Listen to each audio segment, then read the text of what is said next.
এখন আমরা এসএসসি ত্রিকোণমিতির খুবই গুরুত্বপূর্ণ কিছু অঙ্ক আমরা একটু দেখব।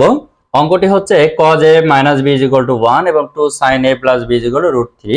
শর্ত বলা হচ্ছে a b সূক্ষ্মকোণ, তাহলে মান বের করতে হবে a আর b এর মান। এখন এই অঙ্ক আমরা করব। তো যারা আমাদের ফেসবুক পেজ থেকে দেখছো তারা অবশ্যই আমাদের পেজটি ফলো দিয়ে লাইক কমেন্ট শেয়ার করো, আর যারা আমাদের ইউটিউব চ্যানেল থেকে দেখছো তারা অবশ্যই অবশ্যই অবশ্যই চ্যানেলটি সাবস্ক্রাইব করে আমাদের সাথে থাকো, তাহলে এই ধরনের অঙ্ক খুব সহজেই তোমরা পেয়ে যাবে। এখন আমরা একটু খেয়াল করি। প্রথমে আসবো এই ধরনের অঙ্ক করার জন্য সাধারণত এখান থেকে a আর b এর আমরা মান বের করে নেব। সেক্ষেত্রে আমাদের যেটা আছে যে দেওয়া আছে, আমরা উঠাবো যে cos a minus b, এখান থেকে আমরা একটা মান বের করব, আর 2 cos এর ওখান থেকে 2 sin এর থেকে।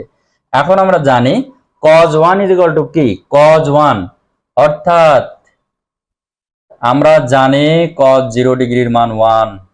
cos কত? cos 0 ডিগ্রির মান 1। খুব ভালো করে একটু মাথায় রাখতে হবে, cos 0 ডিগ্রি। sin 0 ডিগ্রির মান কিন্তু 0, cos 0 ডিগ্রির মান 1। এখান থেকে a minus b is equal to আমরা পেয়ে গেলাম cos, cos উঠাই দিলে a minus b এর মানটা আমরা পাবো 0, 0 পেয়ে যাব। এখন আমরা আরেকটা অংশ আমরা করব, 2 sin a plus b is equal to √3। এখন এখান থেকে আমরা করবটা কি, এখানে আমরা যেটা করব সেটা হলো √3 কে আমরা 2 দিয়ে ভাগ দেব। 2 দিয়ে ভাগ দিলে আমরা যেটা পাবো, অবশ্যই আমরা জানি sin কত degree is equal to √3/2। sin 60 ডিগ্রির মান আমরা জানি, 60 ডিগ্রির মান √3/2, sin 60 ডিগ্রি। সেক্ষেত্রে আমরা a plus b আমরা লিখতে পারি 60 ডিগ্রি। এখন এইখানে যে মানটা পেয়েছিলাম 1 দেব আর এই 2 দেব, 1 এবং 2 যোগ করে দেব। 1 এবং 2 যোগ যদি আমরা করে দেই তাহলে a minus b 0 আর a plus b is equal to 60 degree.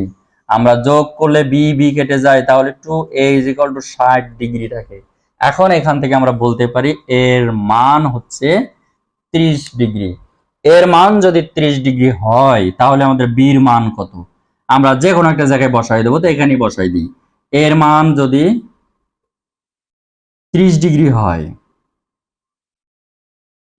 এই যে এর মান 30 ডিগ্রি, তাহলে আমরা এখানে b এর মান কত পাবো, b এর মান আমরা পাবো 60 - 30 করলে হয় কত, 30 ডিগ্রি। এখান থেকে a আর b এর মান খুব সহজে পেয়ে গেলাম। তবে সেক্ষেত্রে এই শর্ত কিন্তু আমাদের মাথায় রাখতে হবে, a আর b সূক্ষ্মকোণ নিতে হবে, তারা শর্তে বলে দিয়েছে। তো সূক্ষ্মকোণ আমরা a এর মান 30, b এর মান 30, অবশ্যই অবশ্যই a আর b উভয় সূক্ষ্মকোণ। সূক্ষ্মকোণ মানে কি, সূক্ষ্মকোণ মানে 30 ডিগ্রি, সূক্ষ্মকোণ মানে 0 ডিগ্রি থেকে বড় হবে আর 90 ডিগ্রি থেকে ছোট হবে, সেটাই হবে সূক্ষ্মকোণ। তাহলে সূক্ষ্মকোণের সংজ্ঞাটা হচ্ছে, সূক্ষ্মকোণের সংজ্ঞার মানে সূক্ষ্মকোণের ক্ষেত্রে যে এখানে যেটা বলেছে সেটা হচ্ছে যে 90 ডিগ্রি থেকে তোমার মানটা নিতে হবে কম, কিন্তু 0 ডিগ্রি থেকে বেশি নিতে হবে। 0 ডিগ্রি থেকে বেশি, 90 ডিগ্রির চেয়ে কম, এটাই হচ্ছে এখানে শর্ত। তাহলে আমরা এখানে শর্ত পেয়ে গেলাম, এর মান 30, b এর মান 30, তার মানে আমাদের দুটোর মানই কত, 30 30।